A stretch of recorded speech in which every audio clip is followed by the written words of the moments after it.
Hey everybody. This week, my two younger kids went back to school.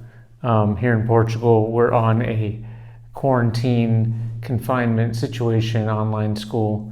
But finally, after I think we've been here about 3 months, my kids are in school, and we're really happy about that, me and Katie. But on the other hand, it brings a whole lot of logistical things that we have to deal with.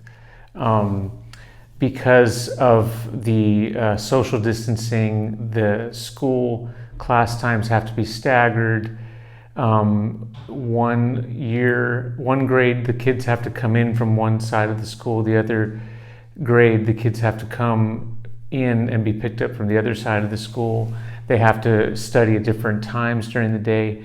And so some days me and Katie are having to go to the school 5 or 6 times a day, and that's 2 ways each time, so like 12 trips.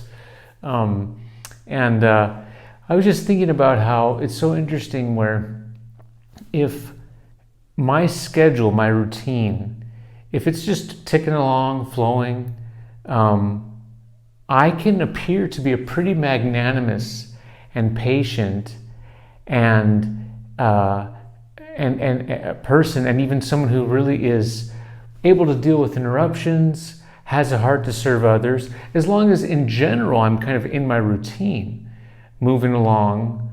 I'm really good at developing kind of diagrams of my big dreams, my larger goals, and as long as in the big picture things are moving towards that, I can appear to be a pretty loving, others-focused, patient person.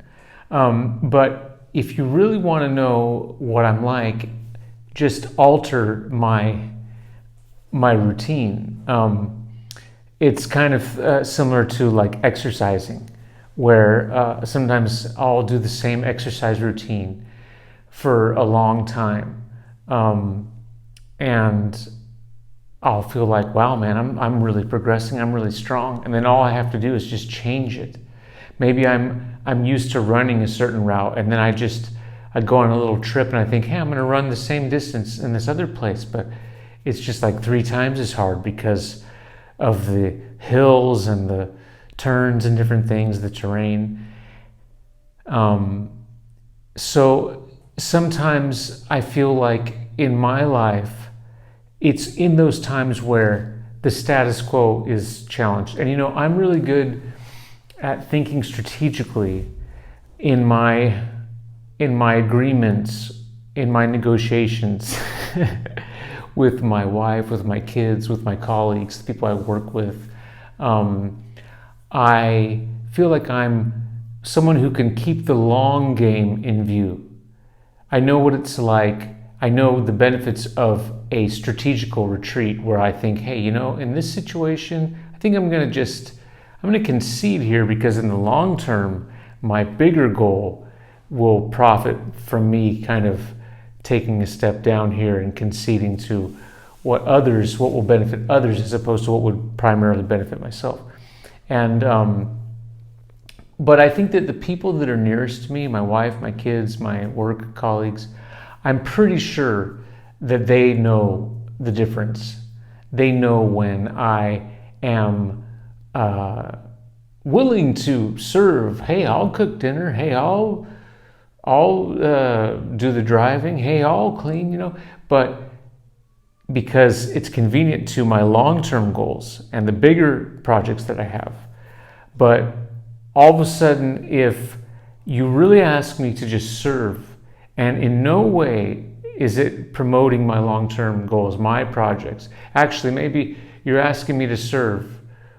I'm saying a hypothetical you. Maybe the circumstances are requiring me to serve, and it is in a way that goes totally contrary to my larger goals. It could be my goals of work. It could be my goals of leisure, my goals of hobbies. I'm the kind of person too where I kind of etch out little times during the week where I get to do things that are just for me. And when I have to go through a logistical rethink of everything, those are the first things that are just kind of put on the shelf.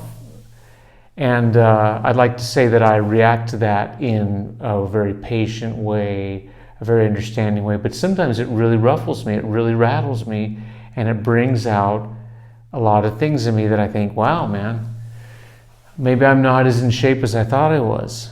Maybe I'm not as mature and patient and others focused as I thought I was. So just a reflection for you. I hope that that's encouraging.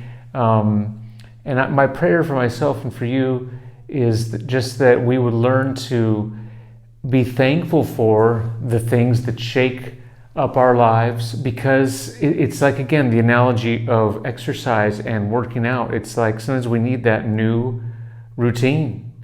We need that new workout to really show us where, yeah, certain muscle groups have been developed, but others not. And if we really want to be like Jesus, because Jesus was not someone who he looked good and he was good in just some certain circumstances. That's kind of what legalism is. It's like, hey, I'm gonna, dot all my I's and cross my T's in these situations, and then I'll be good. But that's legalism, and legalism does all those things so that then later on it can really be selfish, as opposed to love, which is flexible, which is holistic, which is able to evolve with the changes.